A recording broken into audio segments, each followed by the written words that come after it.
At least 3 Americans imprisoned in Iraq are now free and safe back in the United States. Christian pastor Saeed Abedini, Marine Amir Hakmati, and reporter Jason Rezaian, all freed from the hell inside those Iranian prisons. It was a historic prisoner swap, but one American was seemingly left behind. Former FBI agent Bob Levinson is nowhere to be seen, and the fight to bring him home continues. But for 3 families, the fight is over, and that is great for them, and I'm very happy for them. And today, I traveled to North Carolina to meet with Christian pastor Saeed Abedini, who's resting at the Billy Graham Training Center. Pastor Abedini explained the horrors he saw and endured behind bars, and one of Pastor Abedini's most distinct memories, the moment he set foot in front of an Iranian judge. He just said, you know why you are here? I said, yeah, I'm here because of my Christian faith and starting the house churches all over Iran. And he said, no, you are not here for this. You are here because you want to use Christianity to remove government. And I was like, no, I don't want to do that. You know, I just came here to start an orphanage, loving people, and share the gospel with people, and just that. And I said, no, you guys are using Christianity to remove the government. That's the reason that you are here. And I said, no, I didn't do that. I pray for you, I love you, and I didn't come for that.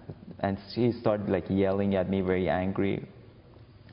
And when my lawyer started talking, he didn't let him to talk. And so after 10 minutes, they said to the guards that you can take them back to prison. When they sent me to the other solidarity, which Amir Hikmati, the Marine, was over there, and they bound my eyes, they took me to his room, and I've been there, I think, for almost 60 days. In the same room with Amir Hikmati?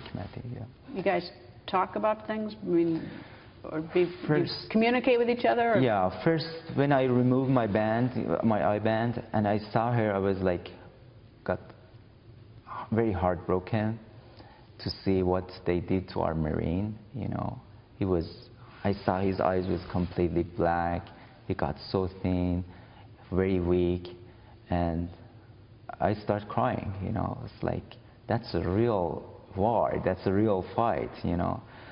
So it was very hard to me. So I went there, we shake hands, we, you know, hug each other, we try to encourage each other, and I can say it was the best moment that I have since I got arrested, and to see him alive. And so we have been there for 2 months together.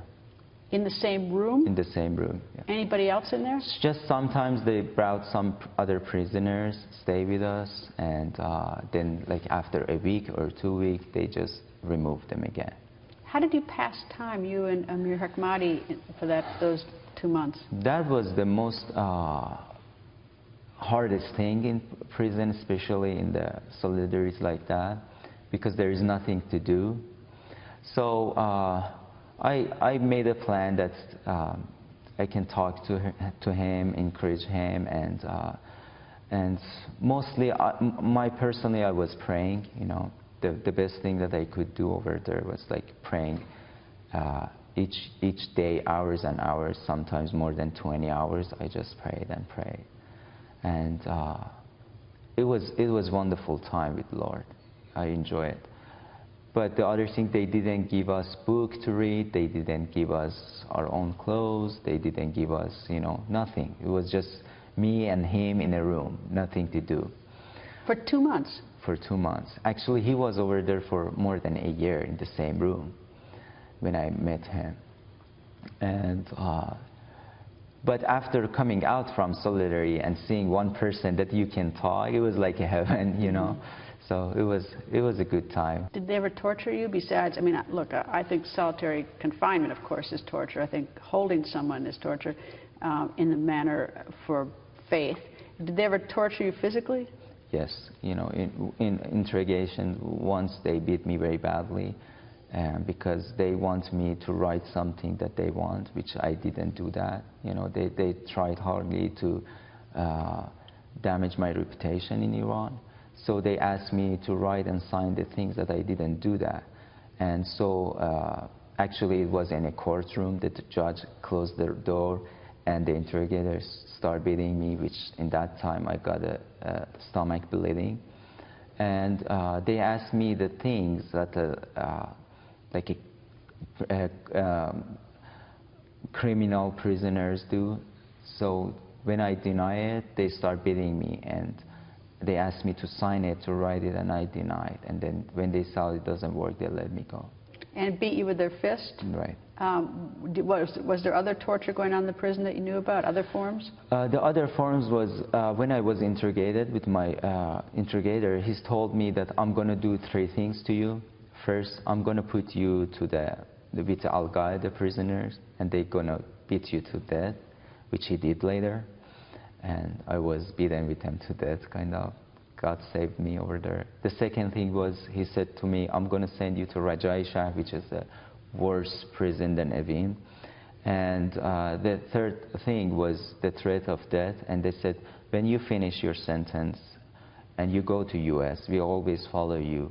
And if you continue the thing that you did, we're going to kill you, as the other pastor happened to them. So they took me to with the Al-Qaeda prisoners, and we had like a normal talk.